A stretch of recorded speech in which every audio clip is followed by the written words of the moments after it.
Doctor Ghulam جلانی برق اپنی کتاب من کی دنیا میں لکھتے ہیں، گناہ کو چھوڑنا آسان نہیں۔ ہر گناہ میں لذت ہوتی ہے جو فوراً حاصل ہو جاتی ہے۔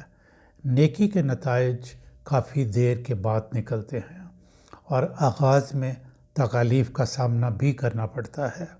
صرف ایک نیکی یعنی علم کو لیجیے، اور علم حاصل کرنے کے لیے کتنا طویل عرصہ درکار ہوتا ہے۔ گناہ کی لذت بہت جلد دکھ میں بدل جاتی ہے، اور نیکی کی خاطر اٹھائے گئے دکھ مسرت کی صورت اختیار کر لیتے ہیں۔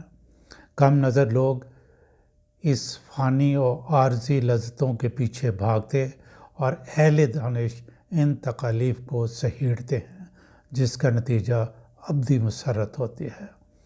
گناہ کو چھوڑنے کا بہترین طریقہ یہ ہے کہ ہر مہینے ایک گناہ کو چھوڑ دیں، اور اس کے بعد اس کا خیال تک اپنے دماغ میں مت لائیں۔ یوں آہستہ آہستہ آپ اپنے تمام گناہ چھوڑنے میں کامیاب ہو جائیں گے۔